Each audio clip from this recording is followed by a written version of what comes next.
here's what it used to be like with television and radio and stuff. It was like sales by hypnosis, right? Everybody was just watching TV, and we didn't have the opportunity to feed back. But with the internet today, you can like something, you can follow something, you can respond on somebody's social media page with a question, you can click a button on a website and request a sample of something. So it's not just one way anymore, this hypnosis bit, it's really a two-way real communication thing. So that's the next piece to think about as you start putting together the different parts of your puzzle is how do you invite feedback? Really critical piece. How do you invite that? Because once they start getting engaged, now you've got an opportunity to start having a real bona fide conversation with them and building a real relationship. The people who come to you once, do they come back to you for more? Do you build rapport with them over time? Yes. It's so much easier to service them in the future because you've built rapport and you've learned about what they want and need, right? It's the same thing here. We use what we've learned to do a better job marketing to these people. Your marketing today, I'm going to guess, tell me if this is right, is a lot about learning each customer's uniqueness and then providing them what they're looking for when they come in. You remember if they're coloring their hair, what color they like, or what style they like, or how much they want cut off every time they come in. So I'm a personal stylist which deals with clothing. Oh, clothing. Okay, I thought. Very similar. Okay. But just clothing. I made an assumption when you said stylist. And that is part of the problem, right? Because when people type in stylist, they're looking for a wardrobe stylist. Hairstyles pop up, right? So that's a difficulty too, unfortunately. Interesting. Yeah, so it's like a weird little niche that's becoming quite popular because it's like in the media, right? Like we all know, well, most maybe you don't, but like Rachel Zoe, big stylists that are like they've made their name, Monica Rose. We know that all these celebrities have stylists now. So it's like it's accessible. So you're doing wardrobe and yeah. So interesting. So it's more of like presenting yourself and feeling confident in your body, but yeah, very similar, like to really build on the uniqueness of the person. Not everybody is the same. In some ways, you and I are doing the same kind of job.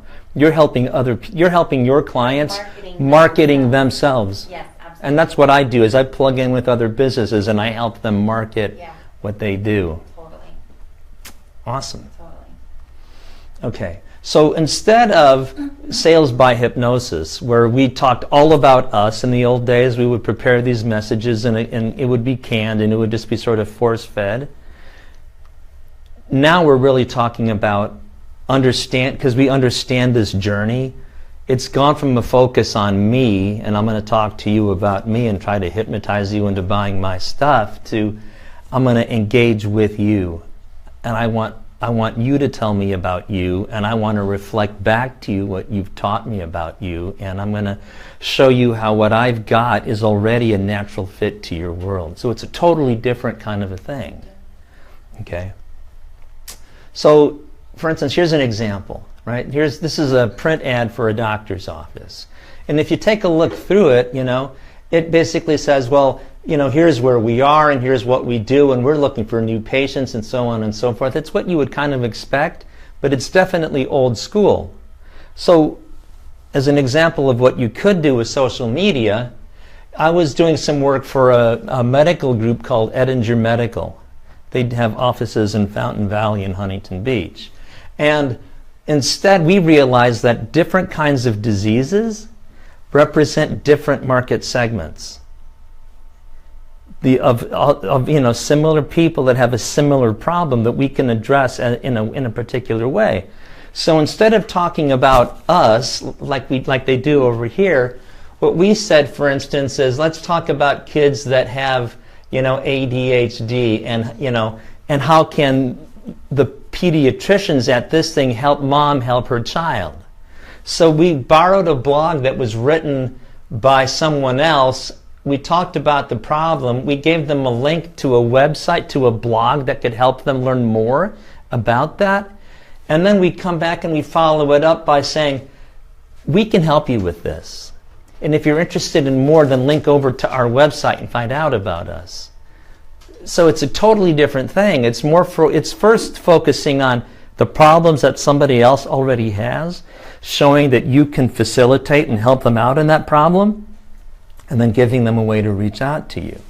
But since it's Facebook, I could comment if I wanted to as a person who was viewing it, or I could at least like it and say, that was relevant to me, thanks for sharing, just in a real quick kind of a way, right? So that's night and day difference between these two approaches.